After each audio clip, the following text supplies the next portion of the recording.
বসিবার সাধনা সবাই মানুষ হইব মোরা, তাই যে মোদের জাতির সাধনা সেই সনাতন ধারা। বসিবার সাধনা সবাই মানুষ হইব মোরা, তাই যে মোদের জাতির সাধনা সেই সনাতন ধারা। বিবেকের সেনা আমরা সবাই, উন্নত শির মোদের সদাই, উচ্চ কণ্ঠে মোরা গেয়ে যাই, উচ্চ কণ্ঠে মোরা গেয়ে যাই মহামিলনের গান। গাহি আনন্দে জয় মহাময়, জয় জয় ভগবান, জয় জয় ভগবান, জয় জয় ভগবান। রাম কৃষ্ণের বেদি তলে মোরা মিলিয়াছি এক প্রাণ। পরায় পুরা বিদ্যা সাধিয়া রহিব দীপ জ্ঞান। রাম কৃষ্ণের বেদি তলে মোরা মিলিয়াছি এক প্রাণ। নমস্কার। আজকে ভগবান শ্রী রামকৃষ্ণ পরমহংসদেবের 190তম শুভ আবির্ভাব। আজকে রামকৃষ্ণ আশ্রম ঠাকুরবাড়ি মেদিনীপুরে মহা সমারোহ প্রত্যেক বছরের মতো এই বছর জন্মতিথি মহোৎসব সাড়ম্বরে পালিত হচ্ছে। আমরা শ্রীরামকৃষ্ণের চরণতলে আজকে সমবেত হয়েছি। সকাল থেকে মঙ্গল আরতি দিয়ে সেই অনুষ্ঠানের শুভ সূচনা হয়েছে। ষোড়শোপচারে বিশেষ পুজো, হোমযজ্ঞ এবং অঞ্জলি প্রদান সবই হয়ে গেছে। এখন আমরা একটুখানি ঠাকুরের কথা, সেই সঙ্গে গানে তাকে স্মরণ করব এবং আমাদের ভক্তি নৈবেদ্য তার চরণে নিবেদন করব।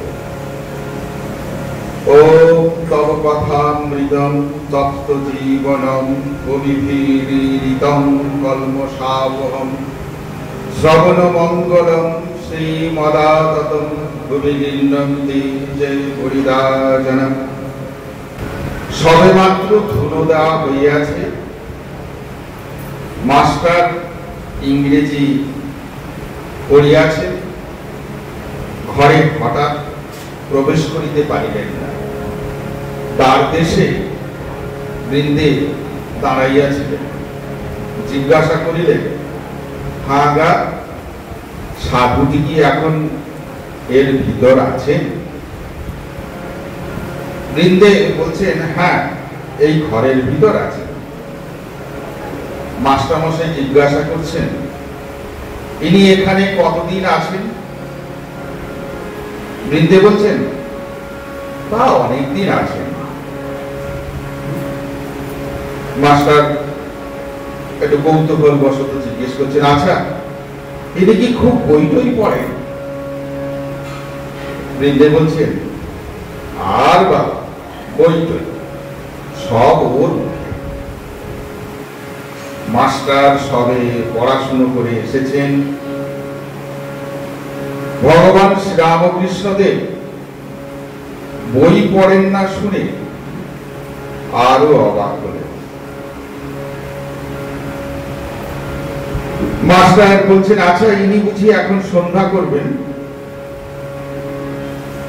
আমরা কি এই ঘরের ভেতর যেতে পারি? তুমি একবার খবর দিবে। বৃন্দে বলছেন, তোমরা যাও না বাবা, গিয়ে ঘরে বসো। ঠাকুরের কথা বলার আগে আমরা এই মুখবন্ধতে মাস্টারমশাই এবং বৃন্দের মানে ঝি তাদের এই কথোপকথনের মধ্য দিয়ে আমরা একটা পরিবেশের ধারণা তৈরি করে নিতে পারি। মাস্টারমশাই অত্যন্ত পড়াশুনো জানা লোক, আর আমরা আগে থেকেই জানি ঠাকুরের পুঁথিগত বিদ্যে সেই অর্থে নেই বললেই চলে। অক্ষর জ্ঞান আছে ঠাকুরের, স্বাক্ষর করতে পারেন, আর শুনলেন এই মাত্র বইটাই সব ওর মুখে। মাস্টারমশাইরা ঠাকুরের ঘরে প্রবেশ করেছেন। ঠাকুর একাকী তক্তপোষের উপর বসে আছেন, ঘরে ধুনো দেওয়া হইয়াছে, সমস্ত দরজা বন্ধ। আমরা এই যে একটি আবহাওয়া, ঘরে ঠাকুর বসে আছেন, ধুনো দেওয়া হইয়াছে। আপনারা বাড়িতে ধুনো কি দেন? দেন না, সকলে দেন। যারা দেন না, আজকে শুনলেন সন্ধ্যেবেলা ধুনোটা দিতে হবে। আমরা এই ছোট্ট ছোট্ট কথার মধ্য দিয়ে আমরা বোঝার চেষ্টা করব ঠাকুর কি বলছেন আর আমরা কি করি। মাস্টারমশাই প্রবেশ করিয়াই বদ্ধাঞ্জলি হইয়া প্রণাম করিলেন। ঠাকুর জিজ্ঞাসা করিলেন, কোথায় থাকো, কি করো, বরানগরে কি করতে এসেছে ইত্যাদি। মাস্টার পরিচয় দিলেন, কিন্তু দেখিতে লাগলেন যে ঠাকুর মাঝে মধ্যে একটু অন্যমনস্ক হইয়া পড়িতেছে। পরে মাস্টারমশাই শুনলেন যে এর নাম ভাব, যেমন কেহ ছিপ হাতে করিয়া মাছ ধরিতে বসে আছে। মাছ আসিয়া টোপ খাইতে থাকিলে ভাবনা যখন নড়ে, সে ব্যক্তি যেমন সৎসন্ত্রস্ত হইয়া ছিপ হাতে করিয়া ভাবনার দিকে একদৃষ্টে এক মনে চাহিয়া থাকে, কাহারও সহিত কথা কয় না, এটি সেইরূপ ভাব। আমরা যে ভাবটির কথা শুনলাম, যখন কেউ ছিপ ফেলে, তার কানের কাছ দিয়ে যদি চিল উড়ে চলে যায়, সে বুঝতে পারে না, তার ওই ভাবনাটার দিকে নজর থাকে যে মাছ টোপ নিয়েছে কি নেয়। যখন মন একাগ্র হয়, ঈশ্বরে একাত্ম হয়, তখন এইরূপ অবস্থা। পরে শুনিলেন এবং মাস্টারমশাই দেখিলেন যে ঠাকুরের সন্ধ্যার পর এইরূপ ভাবান্তর হয়। কখনো কখনো তিনি একেবারে বাহ্য শূন্য হয়ে যায়, বাইরে তার কোনো জ্ঞান থাকে। মাস্টারমশাই বলছেন, আপনি এখন সন্ধ্যা করবেন, তবে এখন আমরা আসি। শ্রীরামকৃষ্ণদেব ভাবস্থ অবস্থায় বলছেন, তা এমন কিছু না। আর কিছু কথাবার্তার পরে মাস্টারমশাই বিদায় গ্রহণ করিলেন। ঠাকুর বলিলেন, আবার এসো। মাস্টারমশাই ফিরিবার সময় ভাবিতে লাগলেন, এ সৌম্য কে, যাহার কাছে ফিরিয়া যাইতে ইচ্ছা করিতেছে। বই না পড়িলে কি মানুষ মহৎ হয়? কি আশ্চর্য! আবার আসিতে ইচ্ছা করিতেছে। ইনিও বলিয়াছেন, আবার এসো। কাল কি পরশু সকালে আসে। এই যে আবার এসো, এই শব্দ দুটি, আবার এসো, মাস্টারমশাইয়ের কানে বারংবার ধ্বনিত হচ্ছে। কে এসো? আসলে যোগসূত্রে উপযুক্ত আধারে যদি লোহার অথবা পাথরে কিছু মাটিতে পড়ে শব্দ হয়? হয় না। কাঁসার জিনিস পড়লে ঝনঝন ঝনঝন শব্দ হয়। ভক্তদের ওই ঝনঝনানিটা ওইরূপ হতে হবে। ঠিক ঠাকুরের ওই দুটি শব্দ একদম মোক্ষম ব্যক্তির অন্তরে উপযুক্ত ব্যক্তি, মোক্ষম বলতে উপযুক্ত ব্যক্তি বলছি, যোগ্য ব্যক্তি অন্তরে গিয়ে ডঙ্কা মারা হয়ে আঘাত করেছে। আমরা একটা পরের গান শুনে নিই, তারপরে আমরা আসছি।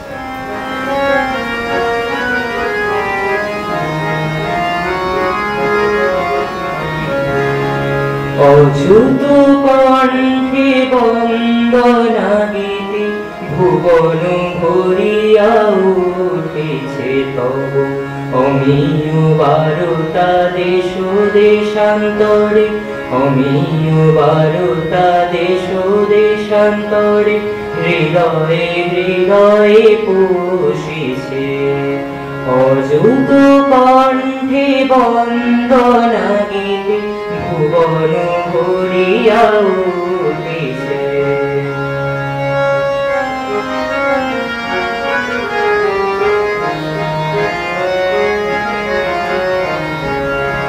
বঙ্গ হৃদয় সরসী সলিলে চারু শত দল ফুটিছে। বঙ্গ হৃদয় সরসী সলিলে চারু শত দল ফুটিছে। বিশ্ব মানব বিস্ময়ে ঘেরে, বিশ্ব মানব বিস্ময়ে ঘেরে, রূপে সুরভে মাতিছে। অচ্যুত কণ্ঠে বন্দনা গীতে ভুবন ভরিয়া উঠেছে।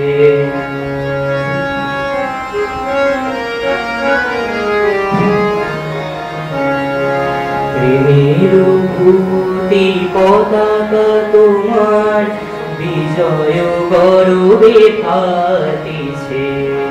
ভেদ বিবাদের চির অবসান হেন আশা মনে জাগিছে। প্রেমের ভূতি পতাকা তোমার বিজয় গৌরবে ফাটিছে। ভেদ বিবাদের চির অবসান হেন আশা মনে জাগিছে। হীন কণ্ঠ তুলি হীন এ বিনায় রাম কৃষ্ণ নাম গাহিছে। হীন কণ্ঠ তুলি হীন এ বিনায় রাম কৃষ্ণ নাম গাহিছে। প্রেম রাজ্যে তব দিও তারে স্থান, প্রেম রাজ্যে তব দিও তারে স্থান, হেন চিরদাস মাগিছে তব অমিয় বারতা দেশ দেশান্তরে, অমিয় বারতা দেশ দেশান্তরে, হৃদয়ে হৃদয়ে পোষিছে। অচ্যুত কণ্ঠে বন্দনা গীতে ভুবন ভরিয়া উঠিছে, ভুবন ভরিয়া উঠিছে, ভুবন ভরিয়া উঠিছে।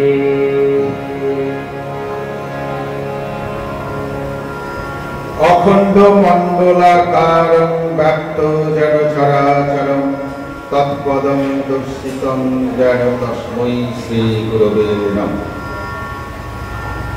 মাস্টারমশাই দ্বিতীয় দর্শন এসেছেন ঠাকুরের কাছে। আজকে মাস্টারমশাইকে ঠাকুর জিজ্ঞাসা করছেন, আগা তোমার বাড়ি কোথায়? মাস্টারমশাই বলছেন, আজ্ঞা কলকাতা। এখানে কোথায় এসেছো? মাস্টারমশাই বলছেন, এখানে বরানগরে বড় দিদির বাড়ি আসিয়াছি, ঈশান কবিরাজের বাড়ি। ঠাকুর বলছেন, ওহো, ঈশানের বাড়ি। ঈশান ঠাকুরের পরিচিত, ঠাকুর জানতেন ঈশানকে। কেশব সেনের অসুখ হয়েছিল, ঠাকুর ডাব চিনি মানত করেছিলেন কেশবের জন্য মার কাছে, মা ভবতারিণীর কাছে, কেশব যাতে তাড়াতাড়ি সুস্থ হয়ে ওঠে। আপনারা করেন তো? করেন না? ঠাকুর ডাব চিনি মানত করেছিলেন, মাকে বলেছিলেন কেশবকে তাড়াতাড়ি সুস্থ করে দাও, ডাব চিনি দেবে। ভগবান অল্পেতেই সন্তুষ্ট, বিশেষ কিছু দরকার পড়ে। অন্তরের ভক্তি দিয়ে তাকে ডাকলেন। আসলে জল আর মিষ্টি, ডাব জল হচ্ছে অতি উত্তম। গাছের অত উঁচুতে থাকে, সারাদিন রোদ পায়, কিন্তু খেলে পেট ঠান্ডা করে। পানি ফল সারাক্ষণ জলে ডুবে থাকে, খেলে পেট গরম করে। আর চিনি হচ্ছে মানে মিষ্টি, ঠাকুরকে একটু মিষ্টি জল দিতে হয়। আসলে এই মিষ্টির জল, ডাব চিনি হচ্ছে আর কিছু নয়, অন্তরে ঈশ্বরের প্রতি, ভগবানের প্রতি, মা ভবতারিণীর প্রতি অকৃত্রিম ভালোবাসা, শ্রদ্ধা ভক্তি নিবেদনে মাধ্যম মাত্র। ঠাকুর মাস্টারের প্রতি বলছেন, তোমার কি বিবাহ হয়েছে? মাস্টার বলছেন, আজ্ঞা হ্যাঁ। শ্রীরামকৃষ্ণ শিহরিয়া মানে শিহরিত হয়ে। কেন শিহরিত হলেন? মানে আপনারা শুনলেন যে, শোনেন যদি কেউ বিয়ে হয়েছে, আপনারা আনন্দে শিহরিত হয়ে ওঠেন না, লাফিয়ে ওঠেন না? বাবা বাবা, খুব ভালো, খুব ভালো। আর এখানে ঠাকুরও শিহরিত হয়ে উঠে। এই শিহরিত হওয়াটা কিরকম ঠাকুরের কথাতে আমরা জানতে পারি। ওখানে ঠাকুরের ভাতুষপুত্র ছিলেন রামলাল। রামলালও কালীবাড়ির পূজারী। তো যেই বললেন মাস্টারমশাই, আজ্ঞা হ্যাঁ, তোমার কি বিবাহ হয়েছে, এই কথা শুনে ঠাকুর শিহরিয়া বলছেন, ওরে রামলাল, যা, বিয়ে করে ফেলেছে।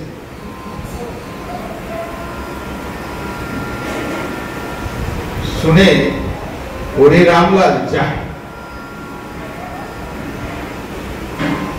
বিয়ে করে ফেলেছে। মাস্টার ঘোরতর অপরাধীর ন্যায় অবাক হইয়া অবনত মস্তকে চুপ করিয়া বসিয়া রইলেন। ভাবিতে লাগিলেন, বিয়ে করা কি এত দোষ? কিরে সোম, শুনছিস তো? মনে থাকবে তো?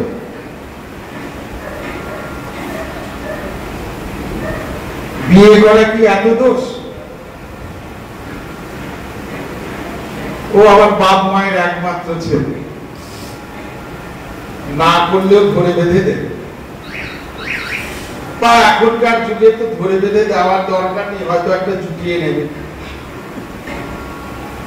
আমার সঙ্গে কালকে এক ড্রাইভার সাহেবের কথা হচ্ছে, বিয়ে করেছে, ডিভোর্স হয়ে গেছে, তার বক্তব্য হচ্ছে আমি তাকে শিক্ষা দেব আবার একটা বিয়ে করব। মানে তাকে বললাম, ন্যাড়া একবার বেলতলায় গিয়ে শিক্ষা হয়।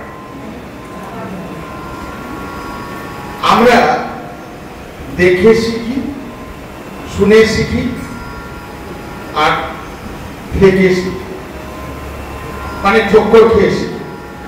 দেখে শিখি, এটা দেখছি বাবা বিছে কামড়ায়, হাত দেওয়া যাবে না, দেখে শিখি। কেউ বললো বিছেতে হাত দিস না, ও কামড়ায়, শুনে শিখি। আবার কেউ বিছেতে হাত দিল, কামড়েছে, কামড় খেয়ে শিক্ষা। এর বাইরে আর এক প্রকার আছে, যারা দেখেও শেখে না, শুনেও শেখে না, ঠক্কর খেয়েও শেখে না। তা আমি বললাম, ওর মাথা মোটামুটি যতক্ষণ না বেল পড়ে চৌচির হয়ে যাচ্ছে হবে না। কিরে শোন, শুনছিস তো? কি করব? গান তো ভালো গাছ। ও হাসছে। যাই হোক, আমাকে যখন পাশে নিয়ে বসেছি, একটু শুনে রাখ, মগজে রাখিস। এখন মাস্টারমশাই ঘোর অপরাধীর মতো অবনত মস্তকে চুপ করে আছে। বিয়ে করা কি এত দোষ? ভাবছেন এই কথা। ঠাকুর আবার জিজ্ঞাসা করিলেন, তোমার কি ছেলে হয়েছে? মাস্টারের বুক টিপ টিপ করিতেছে। ভয়ে ভয়ে বলিলেন, আজ্ঞে ছেলে হয়েছে। ঠাকুর আবার আক্ষেপ করিয়া বলিতেছেন, যা, ছেলে হয়ে গেছে। তিরস্কৃত হইয়া তিনি স্তব্ধ হইয়া রহিলেন। তাহার অহংকার চূর্ণ হইতে লাগিল। কিয়ৎক্ষণ পরে ঠাকুর শ্রীরামকৃষ্ণ আবার কৃপা দৃষ্টি করিয়া সস্নেহে বলিতে লাগিলেন, দেখো, তোমার লক্ষণ ভালো ছিল। আমি কপাল, চোখ এসব দেখলে বুঝতে পারি। আচ্ছা, তোমার পরিবার কেমন? মানে তোমার স্ত্রী কেমন? বিদ্যাশক্তি না অবিদ্যাশক্তি? এখন বিদ্যা অবিদ্যা মানে বুঝতে হয়। ঠাকুরের এই প্রশ্নের উত্তরে মাস্টারমশাই কি বলছেন আমরা একটু শুনে নিই। মাস্টারমশাই বলছেন, আজ্ঞা ভালো, কিন্তু অজ্ঞান। শ্রীরামকৃষ্ণদেব বিরক্ত হইয়া বলছেন, আর তুমি জ্ঞানী? মাস্টারমশাই জ্ঞান কাহাকে বলে, অজ্ঞান কাহাকে বলে এখনো জানে। তিনি এখনো পর্যন্ত জানতেন লেখাপড়া শিখলে, বই টই পড়তে পারলে জ্ঞান। এই ভ্রম, এই ভুল ধারণা মাস্টারমশাই দূর হয়। যখন শুনলেন যে ঈশ্বরকে জানার নাম জ্ঞান, আর না জানার নামই হচ্ছে অজ্ঞান।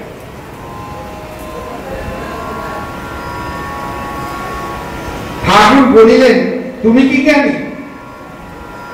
মাস্টারের অহংকারে আবার বিশেষ আঘাত লাগিল।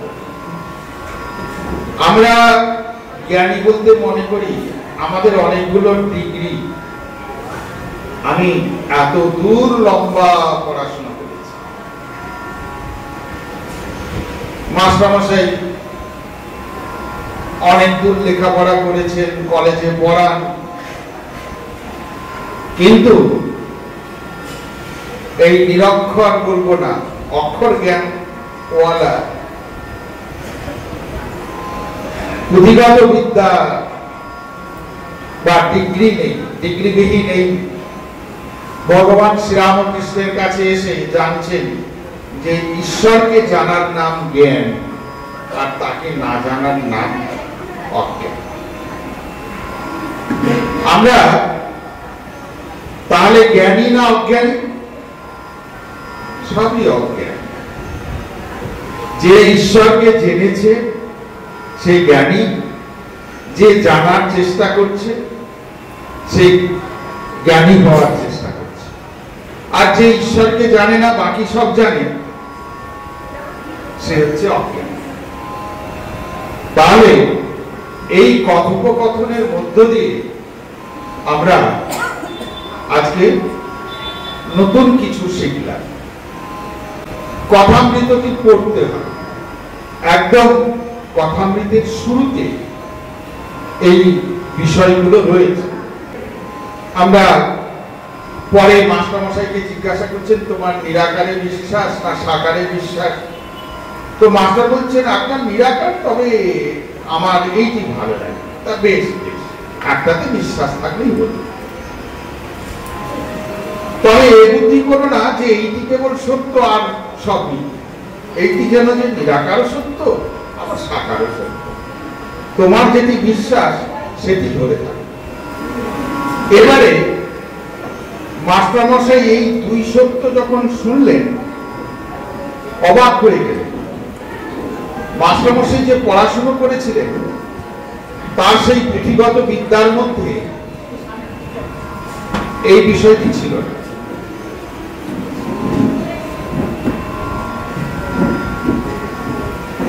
মাস্টারমশাইয়ের অহংকার তৃতীয়বারের জন্য চূর্ণ হল,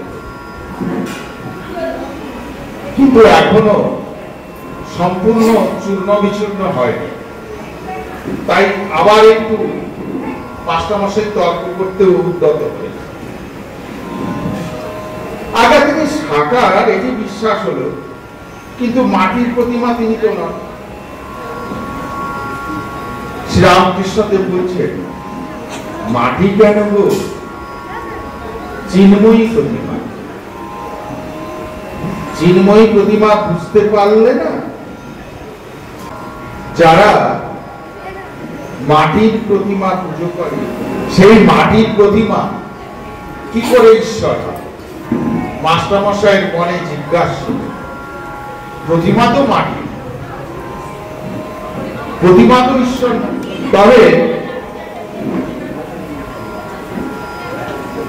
প্রতিমার সম্মুখে ঈশ্বরকে উদ্দেশ্য করে পূজা করা। শ্রীরামকৃষ্ণদেব বিরক্ত হয়ে মাস্টারমশাইকে বলছেন, তোমাদের কলকাতা লোকের ওই কেবল লেকচার দেওয়া আর বুঝিয়ে দেওয়া, আপনাকে কে বোঝায় তার ঠিক নেই। তুমি বুঝাবার কে? যার জগৎ তিনি বোঝাবেন। যিনি এই জগৎ করেছেন, চন্দ্র সূর্য মানুষ জীবজন্তু করেছেন, জীবজন্তুদের খাবার উপায় করেছেন, পালন করবার জন্য মা বাপ করেছেন, মা বাপের স্নেহ করেছেন, তিনিই বুঝাবেন। তিনি এত উপায় করেছেন, আর এই উপায় করবেন না, যদি বুঝবার দরকার হয় তিনিই বোঝাবেন।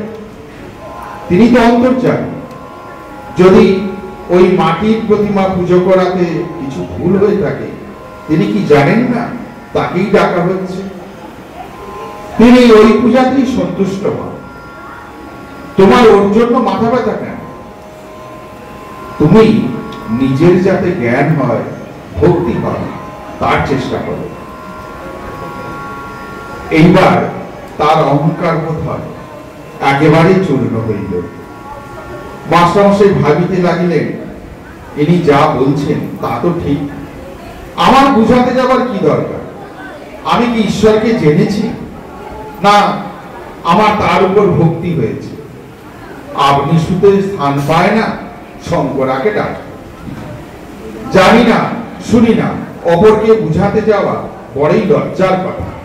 শুধু লজ্জার কথা না, হীন বুদ্ধির কাজ। এ কি অঙ্গশাস্ত্র, না ইতিহাস, না সাহিত্য যে পরকে বুঝাবো? এই যে ঈশ্বর তত্ত্ব, তিনি যা বলছেন মনে বেশ লাগছে।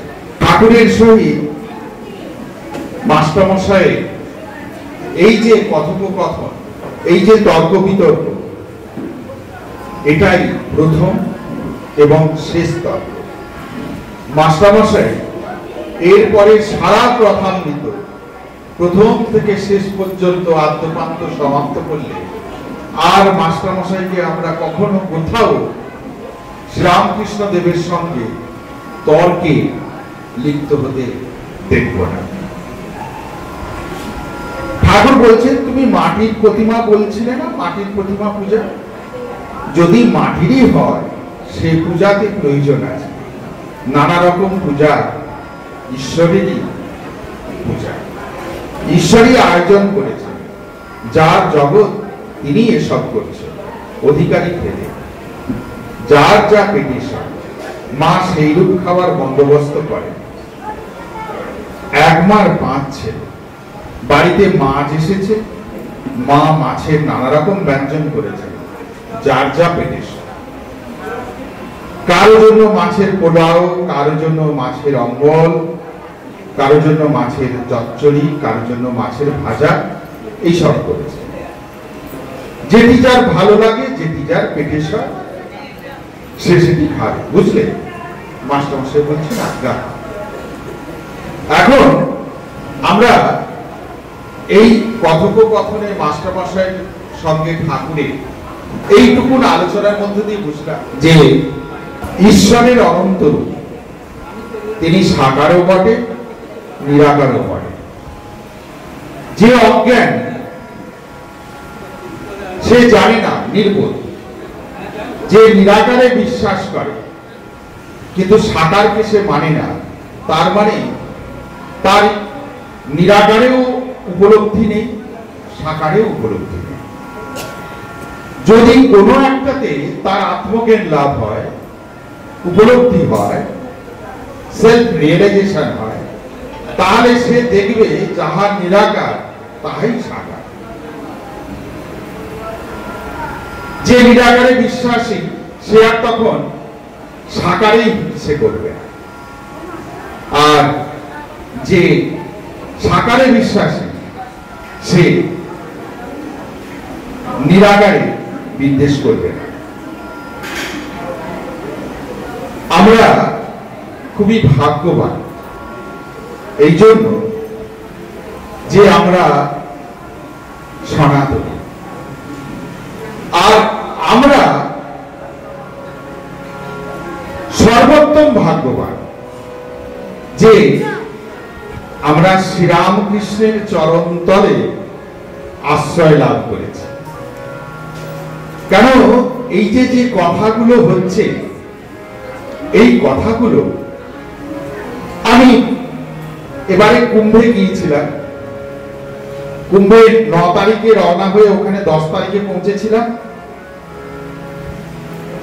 17-18 তারিখ নাগাদ এখানে আমি ফিরেছি। এতদিন কুম্ভে কাটিয়েছে। এই যে 66 কোটি 30 লক্ষ বোধহয় মানুষ কুম্ভে স্নান করেছে, গেছে। স্নান করেছে মানে কি, গেছেন। তারা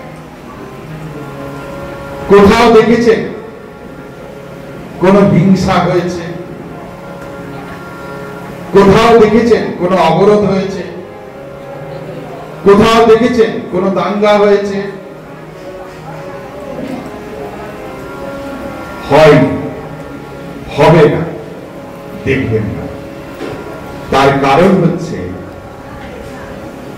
রামকৃষ্ণ বিবেকানন্দ ভাবাদর্শ,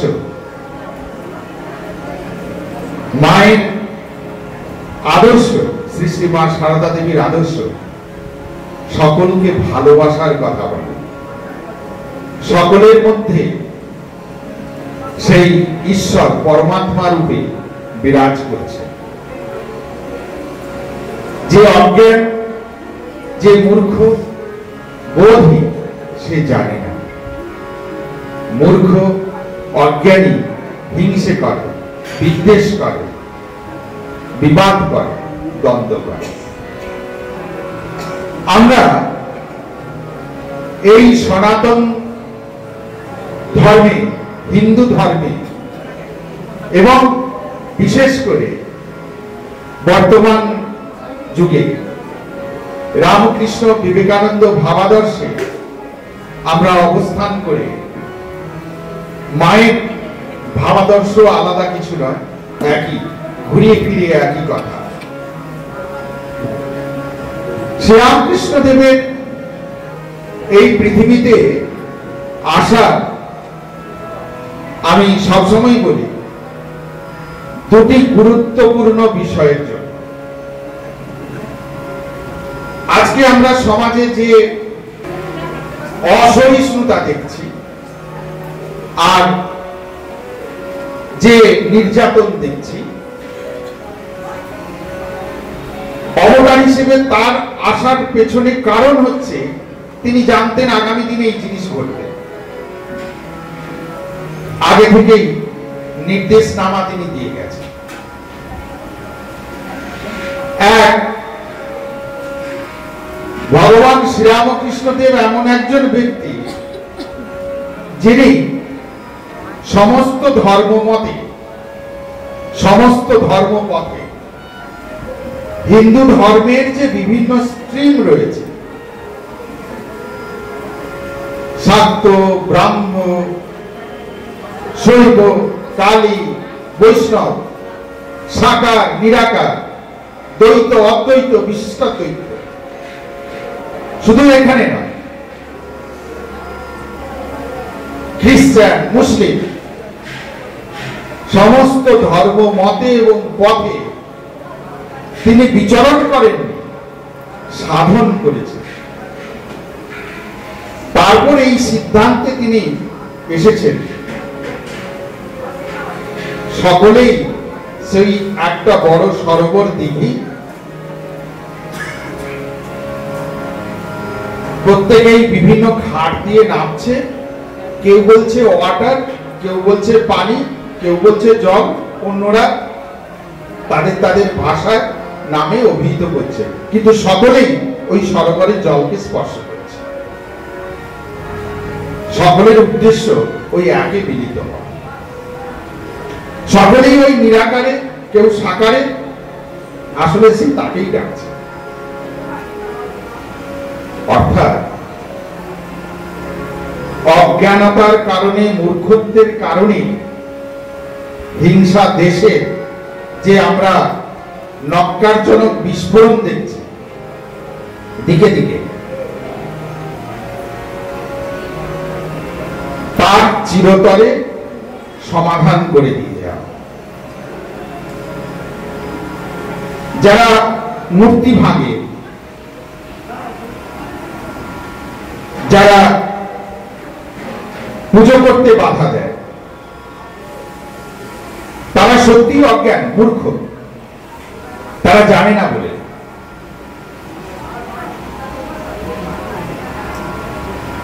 আবার ওই সম্প্রদায়ের মানুষ আমাদের আশ্রমে আসে, তারা প্রসাদ পেয়ে যায়।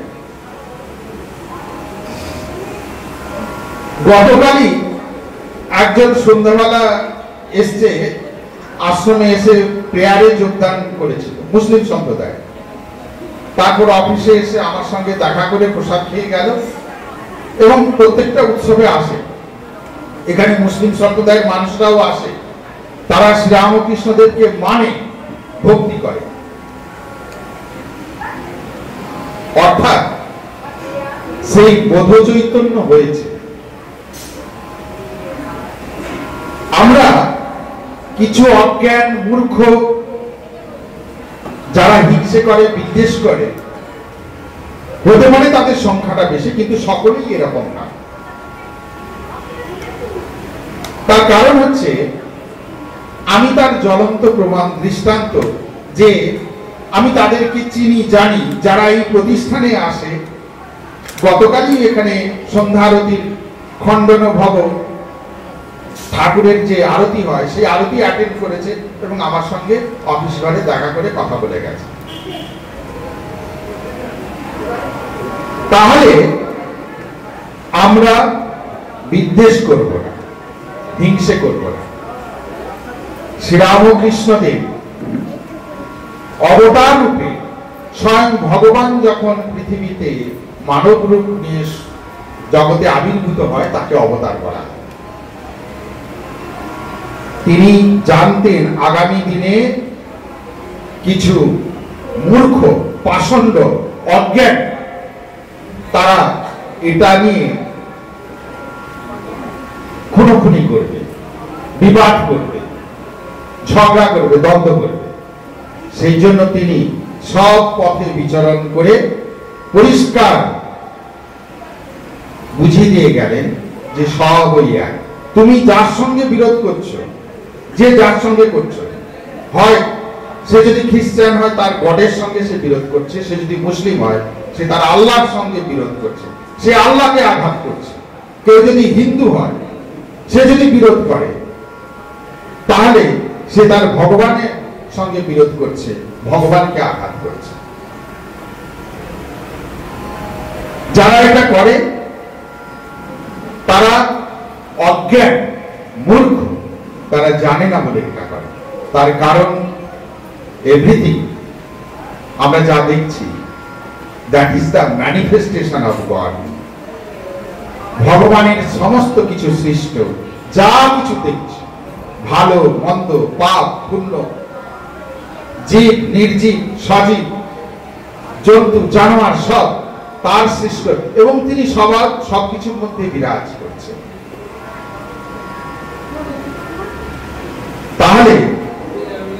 তাহলে ঠাকুর এই নির্দেশিকাও দিয়েছেন, খল ছল লুচ্চা বাঘ সিংহ সবই নারায়ণ, এদের সঙ্গে আলিঙ্গন চলে না, দূর থেকে নমস্কার করতে হয়। তুমি কি বাঘের সঙ্গে কি আলিঙ্গন করবে?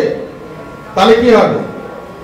ও নারায়ণ মানে ওর মধ্যে ভগবান রয়েছে, দূর থেকে নমস্কার করতে হবে। খাঁচায় বাঘ থাকে, চিড়িয়াখানায় গেলে তুমি দূর থেকে নমস্কার করবে, আর জঙ্গলে তুমি যখন সাফারিতে যাবে তুমি খাঁচার মধ্যে যাবে, ওরা ছাড়া থাকে, দূর থেকে নমস্কার করবে। এটা হচ্ছে শ্রীরামকৃষ্ণ দেবের একটি ইম্প্যাক্ট।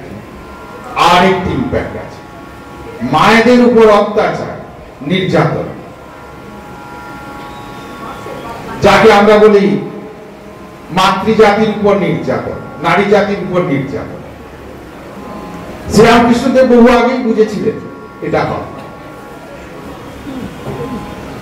আর নিজের সহধর্মিণী ধর্মপত্নী বিবাহিত স্ত্রীকে ষোড়শী দেবী জ্ঞানে পুজো করলেন। ষোড়শী দেবী মানে দেবী দুর্গা। পুজো করে বললেন গর্ভধারিণী যে মা আর ভবতারিণী যে মা আর এই শারদা, এই তিনজন এক। তার যে ইষ্ট আরাধ্যা দেবী যিনি, তিনি মা শারদা। যার গর্ভে তিনি জন্মেছেন তিনি মা শারদা, আর ধর্মপত্নী স্ত্রী তিনি মা শারদা। মাতৃজাতির প্রতি অবমাননা হবে একদিন, তাই তিনি পুজোর বার্তা দিয়ে গেছেন। আর স্বামীজি বলছেন যেসব জাত উন্নতি বিধান করেছে তারা নারী জাতিকে সম্মান করে পুজো করে, তারা নারী জাতিকে সম্মান করে পুজো করে তবেই উন্নতির শিখরে উঠেছে। যে সংসারে নারীরা দুঃখী জানবে সেখানে ভগবানের অভিশাপ রয়েছে। স্বামীজির কথা।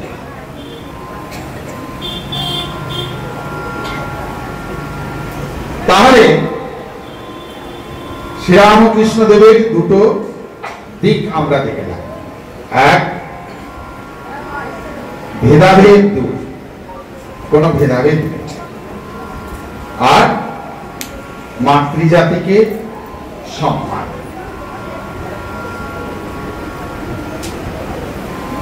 শ্রীরামকৃষ্ণদেবের মতো এত বড় মাপের মহাপুরুষ আগামী দিনে আর আসবেন কিনা সন্দেহ। ইতিপূর্বে তো আসেননি। বুদ্ধদেব সংসার ত্যাগ, স্ত্রী পুত্র ত্যাগ করে চলে গেছে অবতার। আচার্য শঙ্কর সংসারে ঢোকেনি। শ্রী চৈতন্য মহাপ্রভু স্ত্রীকে পরিত্যাগ করে চলে গেছে। রামচন্দ্র সীতার অগ্নি পরীক্ষা নিয়েছিলেন। ভগবান শ্রীকৃষ্ণ শ্রীরামাকে পরিত্যাগ করে দ্বারকায় গিয়ে সংসার পেতেছেন। আর শ্রীরামকৃষ্ণ স্ত্রীকে পরিত্যাগ করেন, কিন্তু যা করলেন অনন্তকাল, অনন্ত যুগ ধরে সারা জগৎবাসীর কাছে এক অনন্য নজির এবং অবিস্মরণীয় একটা দৃষ্টান্ত হয়ে থাকবে। তুমি আর কিছু না করো, যে কেউ ঠাকুরের যে কোনো একটি উপদেশ নিজের জীবনে প্রতিফলিত করো, যে কোনো একটি কথা, সেটি সাধন দিয়ে শুরু করো, তাহলেই ভালো। আমরা এরপর একটা গান শুনে নিই সৌম্যদীপের কণ্ঠে। তোমারে করিয়াছে জীবনের ধ্রুব তারা, এ সমুদ্রে আরো বহু হব না পথহারা। তোমারে করিয়াছে জীবনের ধ্রুব তারা, এ সমুদ্রে আর বহু হব না পথহারা। তোমারে করিয়াছি জীবনের ধ্রুব তারা।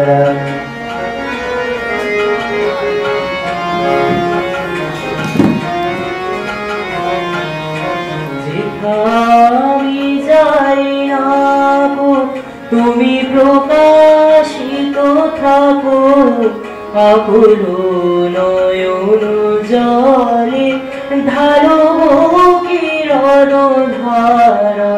তোমারে করিয়াছে জীবনের ধ্রুব তারা।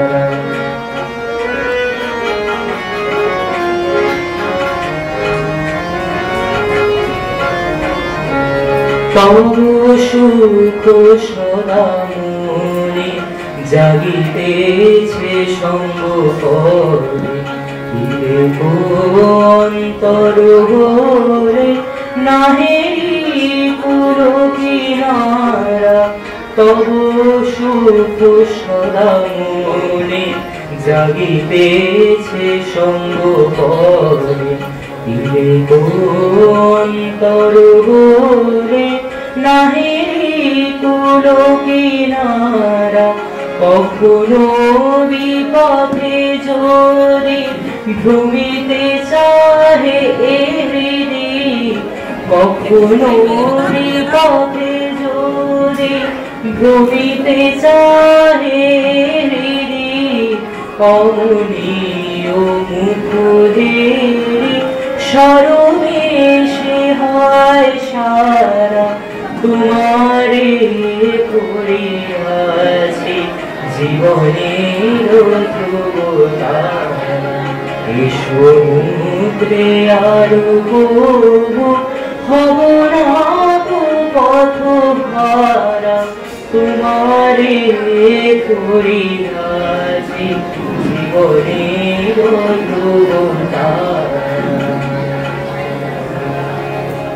আজকের অনুষ্ঠান কথামৃত ঠাকুরের কথা এবং সঙ্গীতে সৌম্যদীপ কর্মকার।